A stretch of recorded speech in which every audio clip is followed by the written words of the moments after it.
East. The president's been engaged in efforts to de-escalate tensions in the Middle East.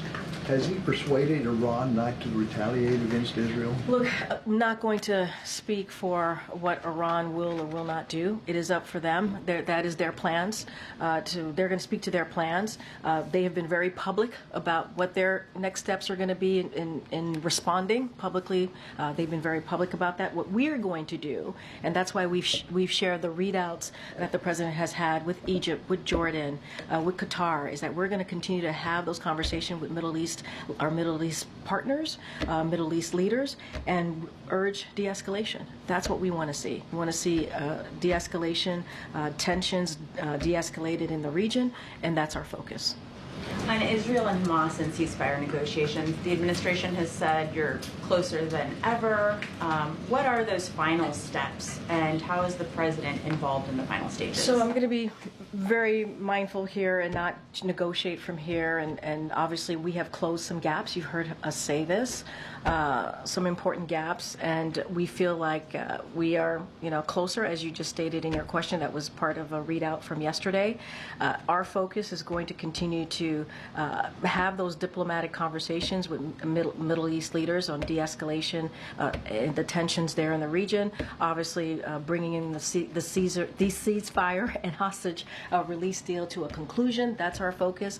This is something that the president has talked about for some time now, and he and his team are going to continue to work around the clock to get that deal done. I'm not going to negotiate. I'm not going to get to specifics from here. Any new calls that the president's making today? So no new calls to speak of today, but the president continues to, obviously he has been engaged these past couple of days with Middle East leaders. His team is continuing to engage as well with these diplomatic conversations. What we want to see is a de-escalation in the region. Those are the conversations that we will continue to have. And to your question at the top there is getting the ceasefire deal and this hostage deal to a conclusion. That's going to be our focus. Thank you. Just to follow up on Steve's question, also the leader of Hezbollah said yesterday that retaliation is coming. So despite the fact that the White House has been engaged in diplomatic efforts, do you believe at this stage that actually an attack by Iran and the proxies is inevitable? What I can say is we're monitoring the situation. That's what we're doing. That's what I can speak to.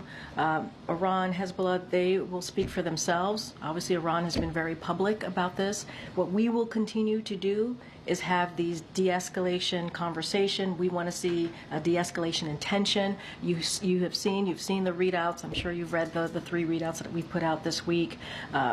With the head of states leaders in the Middle East, and that's what NSC and other members of the president's team is going to continue to do. I just don't have anything to share. I don't want to get into, I can't speak for them. I don't want to get into any sort of hypotheticals from here, but our focus is very, very clear. Our focus is de-escalating tensions in the Middle East. That's what we want to continue to do. Has the president spoken yet to any of the U.S. service members who were injured this week overseas by Iranian proxies? Don't have any conversations to speak of but from the president. What I can say, just to give you all a little bit of an update, of the 7 U.S. personnel injured during the attack, 2 personnel have been returned to duty, 2 personnel are recovering locally, and 3 personnel have been evacuated for further treatment and remain in stable condition. Obviously, we wish them all a speedy recovery. If there is a call to speak to, we certainly will let you know.